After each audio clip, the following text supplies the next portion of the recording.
Hello everyone, welcome again to live session of Manolaw classes. I'm Dinesh Kumar. I will discuss the newspaper of 21st June 2023. I will discuss the most important news in today's newspaper. Now, SC clear deployment of central forces in Bengal for local polls. Now, this is important. This news is important in respect to the federal structure. So basically, law and order is the subject of state list. ये state list का subject होता है। जैसे कि आप सब लोग जानते हैं कि हमारे कॉन्स्टिट्यूशन की 7th शेड्यूल में 3 लिस्ट दी गई हैं। फर्स्ट यूनियन लिस्ट जिसमें कि 100 सब्जेक्ट हैं और उन 100 सब्जेक्ट पर लॉ बनाने का अधिकार केवल पार्लियामेंट के पास है। Second is the state list जिसमें 61 सब्जेक्ट हैं और उन पर लॉ बनाने का जो राइट है वो स्टेट गवर्नमेंट या स्टेट लेजिस्लेटिव असेंबली के पास होता है। And third is the concurrent list जिसमें कि 66 सब्जेक्ट हैं और इन 66 सब्जेक्ट पर लॉ बनाने का जो राइट होता है that lies with the Parliament of India as well as the state legislature of the concerned state. अब जनरल रूल ये है कि किसी भी स्टेट में अगर लोकल बॉडीज के इलेक्शन होते हैं, लोकल पोल, अब लोकल पोल में दो तरह के पोल आते हैं बच्चों। First is the panchayat elections and other is the municipality elections. ठीक है, तो ये इलेक्शन कराने की जो ड्यूटी होती है it is of concerned state election commission. इनको इलेक्शन कंसर्न्ड स्टेट का इलेक्शन कमीशन जो है वो इनको कराता है। लेकिन क्वेश्चन ये है कि free and fair elections must be there. Election जो हैं वो फ्री एंड फेयर होने चाहिए। अब फ्री एंड फेयर क्यों होने चाहिए? बिकॉज हमारे देश में डेमोक्रेटिक सेटअप है, तो हमारे देश में डेमोक्रेसी प्रिवेल करती है। डेमोक्रेसी में जो लोग हैं वो अपनी चॉइस के लोगों को चुनते हैं एंड दोज इलेक्टेड पीपल, ठीक है, उस फंक्शन को या उस एडमिनिस्ट्रेशन को डिस्चार्ज करते हैं। नाउ अब वेस्ट बंगाल में ये पहले से एक हिस्ट्री रही है कि वहां पर बहुत ज़्यादा वायलेंस होती है ड्यूरिंग द पोल इलेक्शंस। ठीक है, तो जब भी वेस्ट बंगाल में इलेक्शन होते हैं ये हिस्टोरिकल फैक्ट है कि वहां पर हर बार बहुत ज़्यादा लॉ एंड ऑर्डर की प्रॉब्लम होती है। अब there may be chances that the concerned police और police of West Bengal may not be able to control that law and order situations because of any reason or because of the reason of political interference of the political leaders of that particular state। तो यहाँ पर supreme court से demand की गई कि honourable supreme court should allow central forces, means जो forces हमारी भारत सरकार के अंडर आती हैं लाइक पीएससी हो गई, सीआईएसएफ हो गई, इन सबको डिप्लॉय किया जाए। तो honourable supreme court has agreed to deploy the central forces in the West Bengal during the poll elections. So this is all about. Next, Assam Rifle plan to secure lifeline of Manipur Hill. So basically, as all of you are aware, there is a dispute between the Methi and Kuki communities of Manipur, and this dispute was regarding the granting of ST status to a community that is Methi. तो वहीं से dispute चला रहा है।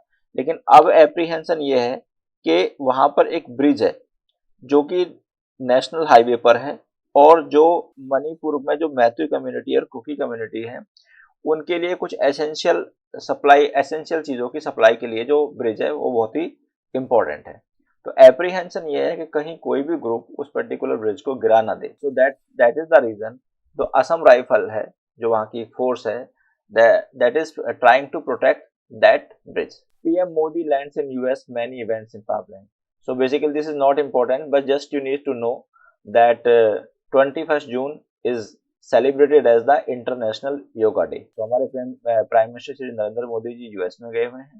NCCSA is a center's conspiracy to control Delhi by stealth.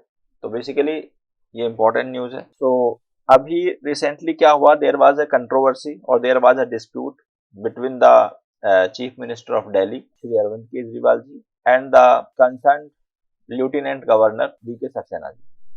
तो दोनों के बीच में एक डिस्प्यूट था। Dispute was regarding that who will control the bureaucracy of Delhi. क्यों ब्यूरोक्रेसी ऑफ दिल्ली के संबंध में? तो basically Delhi is a union territory and which has been granted a special status. तो जनरली जो हमारी यूनियन टेरिटरीज होती हैं they come under the control of the President of India, and President of India is bound to act according to the aid and advice of Council of Ministers. लेकिन since Delhi को special status दिया गया है और दिल्ली में legislative assembly भी है और दिल्ली का चीफ मिनिस्टर भी होता है, तो इसलिए दोनों के बीच में डिस्प्यूट ये था कि दिल्ली की जो ब्यूरोक्रेसी है, ब्यूरोक्रेसी हेयर मीन्स जो दिल्ली के ऑफिसर्स हैं, उन पर किसका कंट्रोल होगा। Matter went to honourable supreme court. तो ऑनरेबल सुप्रीम कोर्ट ने ये डिसाइड किया कि the bureaucracy should come under the Delhi government, means every decision और important decisions regarding the bureaucracy should be taken by the chief minister of Delhi, that is Shri Arvind Kejriwal ji. लेकिन जो allegation है हमारे अरविंद केजरीवाल जी का, एलिगेशन क्या है कि बीजेपी जो कि जिसकी सरकार हमारे सेंटर में है, उसने एक ऑर्डिनेंस पास किया और ऑर्डिनेंस से क्या हुआ, ऑर्डिनेंस ये पास किया कि जो ऑनरेबल सुप्रीम कोर्ट का डिसीजन था that the bureaucracy of Delhi will come under the control of the chief minister, उसको रिवर्स कर दिया गया। और उसमें क्या कहा गया है कि there would be a authority that is known as National Capital Civil Service Authority, NCCSA। अब इसमें 3 पर्सन होंगे। पहले पर्सन होंगे हमारे Kejriwal ji, means the chief minister of Delhi, और 2 और ऑफिसर होंगे, एक सेक्रेटरी होगा, एक प्रिंसिपल सेक्रेटरी होंगे। अब यहाँ पर जो भी डिसीजन लिया जाएगा that decision will be taken on the basis of majority. अब अगर इस अथॉरिटी में 3 पर्सन है, 1 CM, दूसरा सेक्रेटरी और तीसरे प्रिंसिपल सेक्रेटरी, अब यहाँ पर जो भी डिसीजन लिया जाएगा वो मेजॉरिटी से लिया जाएगा। मेजॉरिटी से मतलब, तो अगर 3 लोग हैं, 3 में से अगर ये 2 ऑफिसर किसी पर्टिकुलर डिसीजन को अप्रूव करते हैं, then mister chief minister will not be able to say anything. ठीक है, तो इनडायरेक्टली क्या हो गया कि इनडायरेक्टली जो पावर चीफ मिनिस्टर को by the decision of honourable supreme court दी गई थी, that power has been taken away. अब हम थोड़ा सा कॉन्स्टिट्यूशन प्रोविजन देखते हैं इसके regarding. Article 213 of constitution of India empower करता है कंसर्न स्टेट गवर्नर को कि वो किसी भी मैटर पर ऑर्डिनेंस बना दे। ऑर्डिनेंस कब बनाया जाता है कि जब लेजिस्लेटिव असेंबली सेशन में नहीं है, ठीक है, और किसी अर्जेंट लॉ की रिक्वायरमेंट है, तो उस सिचुएशन में गवर्नर के पास ये पावर होती है कि गवर्नर ऑर्डिनेंस प्रमलगेट कर सकता है। अब ऑर्डिनेंस जो प्रमलगेट किया जाता है, इस ऑर्डिनेंस की सेम वैल्यू होती है, सेम पावर होती है as that the law enacted by the legislative assembly. अब ऑनरेबल चीफ मिनिस्टर का ये एलिगेशन है कि ये सेंट्रल गवर्नमेंट की कॉन्स्पिरेसी है दिल्ली सरकार की पावर को या दिल्ली को कंट्रोल करने के लिए, क्योंकि इनका एलिगेशन है कि पिछले 3 टर्म से जो है बीजेपी दिल्ली में इलेक्शन नहीं जीत रही है, सो they are trying to capture this power of Delhi indirectly. So we will not go into the political debate. Rather, our main concern is to understand the legal aspect or the constitutional aspect of the news. Now, this is again very important. Punjab Assembly passes bill to replace governor with CM as a chancellor. Punjab में आम आदमी party की सरकार है और पहले वहां पर कांग्रेस की सरकार होती थी। तो जनरल रूल क्या है कि जो कंसर्न स्टेट यूनिवर्सिटीज हैं, उन स्टेट यूनिवर्सिटी के जो वाइस चांसलर होते हैं, 2 टर्म होती है बच्चों, एक chancellor and second is vice chancellor. तो चांसलर जो है वो बड़ा होता है और चांसलर की जो पोस्ट होती थी that lies with the governor of the concern state. तो पंजाब के जो गवर्नर हैं वो पंजाब के अंडर जो भी यूनिवर्सिटीज आती हैं उनके वाइस चांसलर हुआ करते थे। लेकिन रिसेंटली देयर वाज कंट्रोवर्सी और there was dispute between the chief minister Bhagwant Mann of the Punjab and the concern governor of the Punjab. Dispute क्यों हुआ? क्योंकि देखिए गवर्नर जो अपॉइंट किए जाते हैं वो सेंट्रल गवर्नमेंट के द्वारा अपॉइंट किए जाते हैं, तो obviously governor in Punjab would be from the ideology of the BJP, but सरकार वहां पर किसकी है? सरकार वहां पर आम आदमी पार्टी की है। तो क्या हुआ, ऐसा कॉन्सिक्वेंसेस क्या हुआ? पंजाब लेजिस्लेटिव असेंबली ने एक बिल पास किया जिस बिल के द्वारा जो पावर गवर्नर की हुआ करती थी स्टेट में regarding university, all powers have been given to the CM. तो पहले यूनिवर्सिटी के जो चांसलर हुआ करते थे वो गवर्नर हुआ करते थे, लेकिन अब by the passing of this particular bill chancellor would be CM, ठीक है, chief minister Bhagwant Mann. Now chancellor had right to appoint VC. VC means vice chancellor of a university. University का जो वाइस चांसलर होता है वो सबसे बड़ी पोस्ट होती है यूनिवर्सिटी की, and that governs the university. So now earlier this power was with the governor of the Punjab, but now this power will be with the chief minister of the Punjab, and he would have the right to appoint any person or any qualified person as the vice chancellor of the university without any interference from the governor. So this change has been made. Now ये news important है कि जो Gita press है जो religious book को publish करती है उसको गांधी पीस प्राइज 2021 दिया गया है. This is important news. There may be an MCQ based upon this news. तो गांधी पीस प्राइज अवार्ड जो है that has been given to the Gita Press. Now UPI payment relief for user, a headache for bank. So basically earlier we have also discussed this topic, but this is important because it has been discussed so many times. There is possibility that examiner may ask one or two questions based upon this. पहली जो important बात है इसकी है UPI की full form क्या है. United payment interface. ये फुल फॉर्म आपके लिए इंपॉर्टेंट है, यूनाइटेड पेमेंट इंटरफेस. तो जनरली हमारे जो डिजिटल पेमेंट है या UPI पेमेंट है, these were introduced in 2016. और अब इसका कॉन्सिक्वेंसेस क्या हो रहा है कि generally an individual may do the 20 transactions and the amount involving 1 lakh rupees per day. It has provided convenience to the UPI users or the digital payment users, but it has caused problem to the bank because banks are not able to manage so many transactions of a day. क्योंकि हमारे देश की population काफी ज्यादा है और उसी proportion में वो पॉपुलेशन UPI पेमेंट करती है, जिसकी वजह से it becomes problem to the concern bank. Now we come to this news. This news is important. The climate lawsuit against Delta airline. तो बेसिकली क्या हुआ, there is a Delta airline. Delta airline में 2020 में एक statement दिया था कि that it is the world's first carbon neutral airline.